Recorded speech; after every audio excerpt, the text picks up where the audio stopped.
up guys, Jesse here, your drone pilot, filmmaker, aspiring filmer. I'm gonna be unboxing the Mavic Air 2 Fly More combo, and I'm going to be comparing it to the Mavic 2 Pro, which I got it right here. Mavic 2 Pro.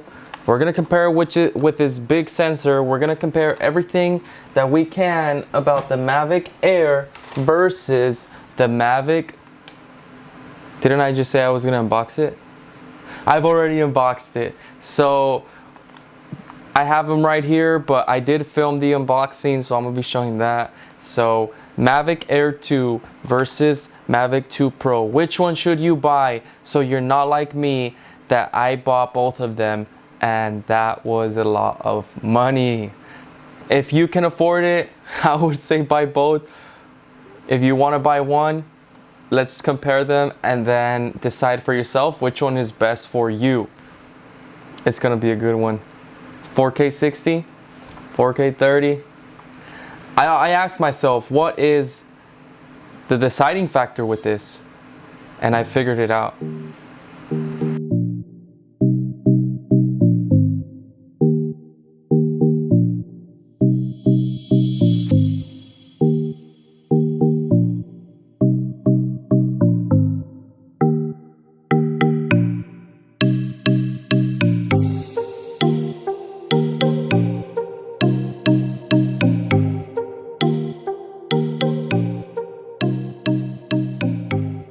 Go ahead and check out the specs for both drones right off the bat. What is said to be the best key features for both drones. So we got the Mavic 2 Pro 4K 24, you can do 4K 30, 2.7K at 60, it has 10-bit, D-Log, RAW and JPEG, 31 minutes of flight time. Mavic Air 2 4K 60, key point, 4K 24, 1080, 240 frames a second, 8-bit, 8K hyperlapse. And we got a bunch of other good stuff.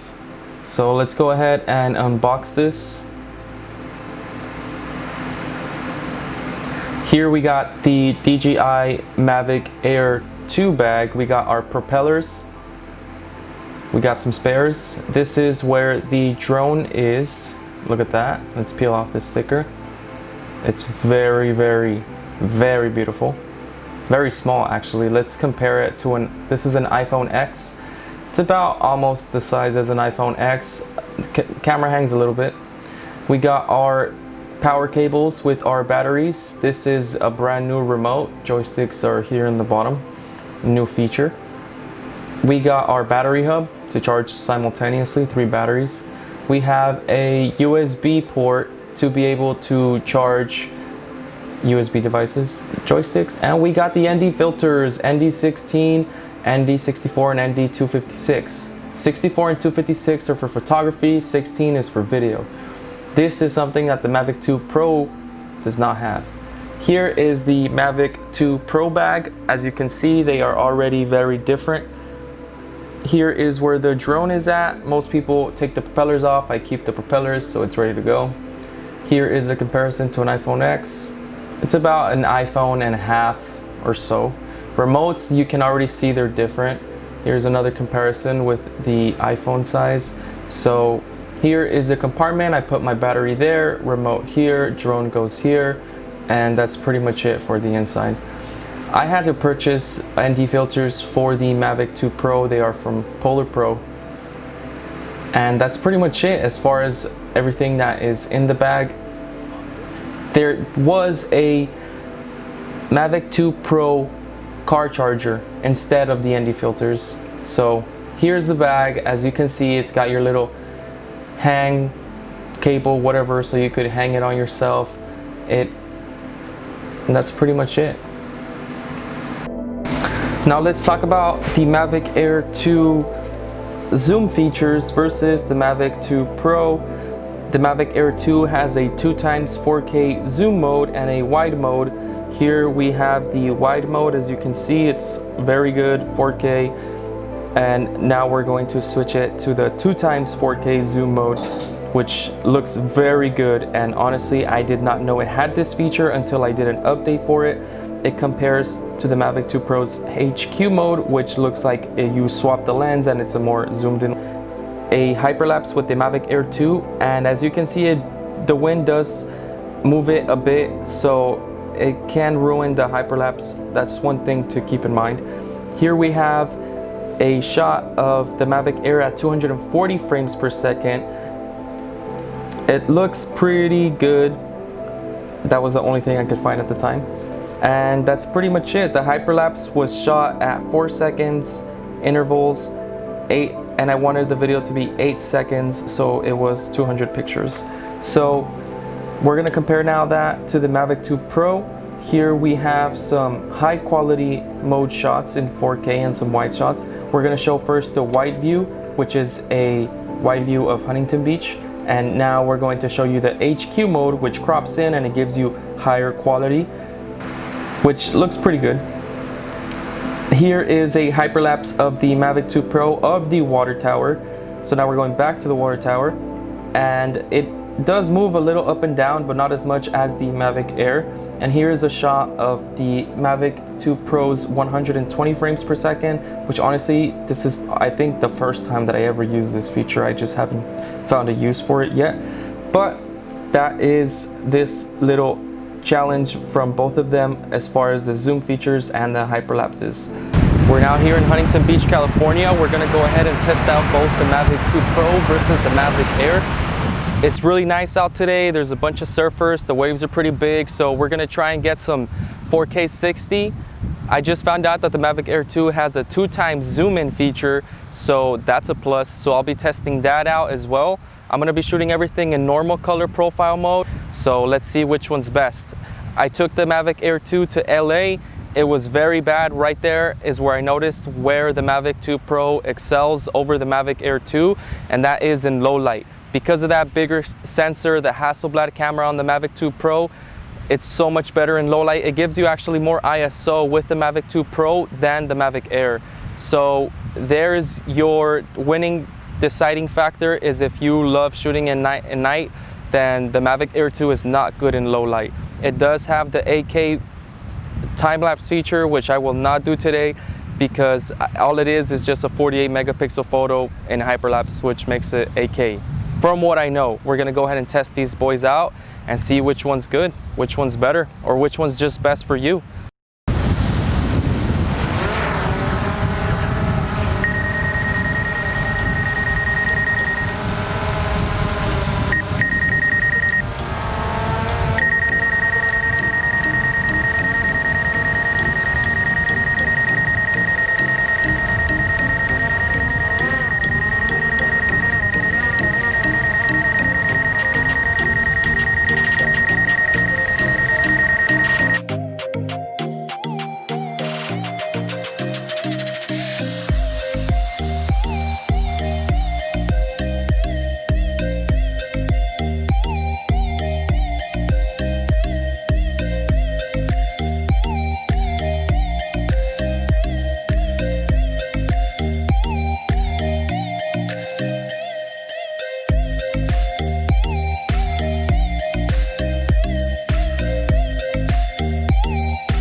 So first flight, all right guys, so first flight, because when I flew it in LA, like I said, it was very dark, so it was very bad.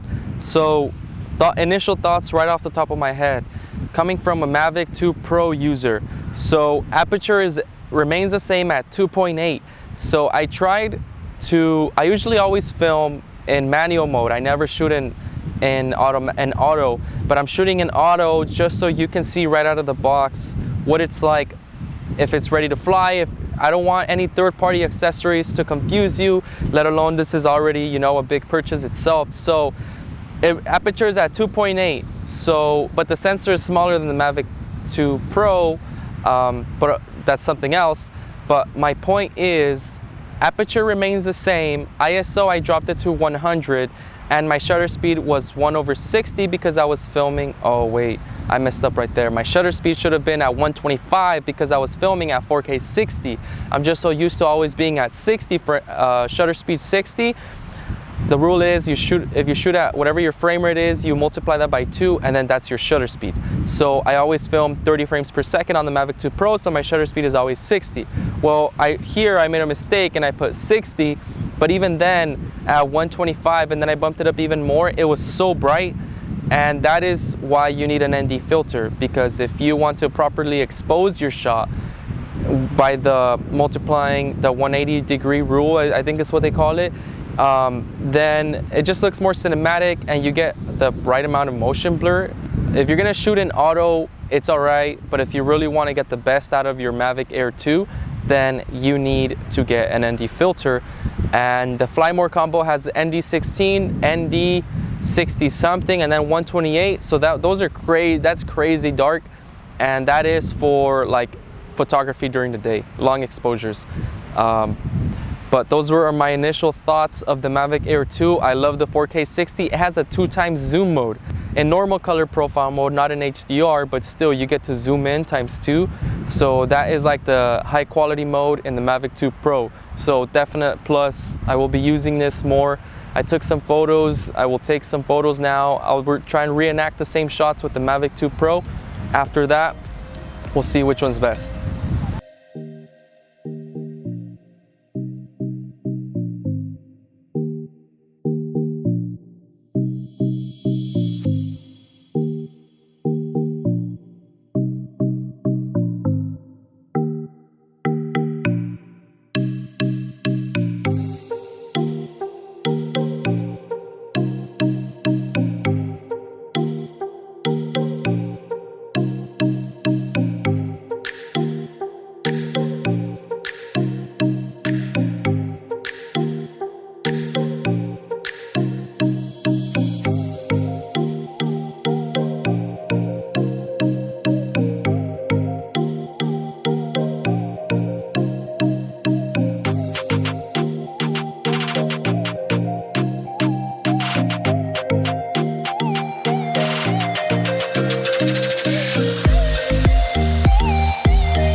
Alright guys, final thoughts. Who is this drone for and which one's the best one for you? So, the Mavic Air 2 is for any person who is trying to purchase a drone, first time buyer. This drone is the one you want to get, because the other ones, they're more play. Yeah, you can get cool shots, but they're not gonna be the best thing for your buck. So, any first time drone enthusiast, you want to learn how to fly, it's not that expensive for what you're getting. Any YouTuber, any photographer who needs aerial footage, I recommend this drone out of every other drone, unless you're willing to spend more money. It's all according to what you need it for. Every drone is built differently for that same reason, and so they could make more money, because if you need 2 different drones for other things, then you just purchase 2 drones. It has a built-in airplane sensor, the Mavic Air 2, so whether you're taking off or not taking off, whether you're 100 feet in the air, it's still gonna let you know that there is a plane coming your direction, even though manned the aircraft approaching. Fly at a safe altitude. It's still gonna let you know, so you're aware. I think that's a huge plus. I really like that. I rate the Mavic Air 2 a 7 out of 10.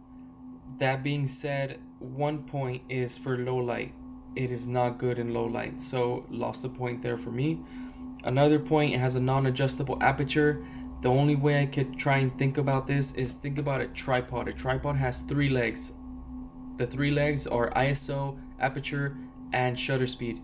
Your ISO should always be the lowest possible, unless you really need it, you bump that thing up. Your shutter speed is always double your frame rate, and those two are pretty much set. Your aperture, if you cannot switch from 2.8 to f11, anything adjustment like that, then it's a good and a bad thing. It's a good because for everybody who's new at this, you don't got to worry about that one. But then that means once you really know what you're trying to do, you can't control that. And the ISO and the shutter speed, you cannot properly expose the footage just with that. I could barely do it with the Mavic 2 Pro if I don't have an ND filter, because the Mavic 2 Pro has an adjustable aperture. So regardless, if you're really planning to use the Mavic Air 2 for video during the day and you want to have the double your frame rate rule, when you film, if you film 1080p at 60 frames a second, then your shutter speed should be at 120 or 125. So that is a negative. And the other point is 4K 60. It does 4K 60 wide mode, and then when you do 4K 60 zoom mode, it actually punches it in, which is a good thing, right? But you're at 30 frames now. You're no longer at 60 frames per second.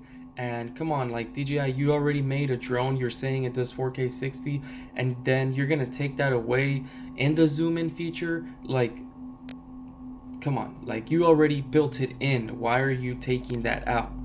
That's one thing I do not like, because it's 4K 60. Like, you're gonna have to, yeah, I didn't know it did zoom, but now that I know it does zoom, it's like, come on, you could have just kept that feature in there and you would have had your high quality mode like the Mavic Air 2, where you punch in and it just gives it a better dynamic feel. It looks like you have a zoom in lens. So they took that off in 2x zoom mode. I don't know why, but I don't like that. That's why I'm giving this a 7 out of 10. It's still a good drone, but bad in low light, non-adjustable aperture. You lose 4K 60 when you zoom in, so you can only do wide. And so that means if you really want to get a close-up shot of something, you got to get really close.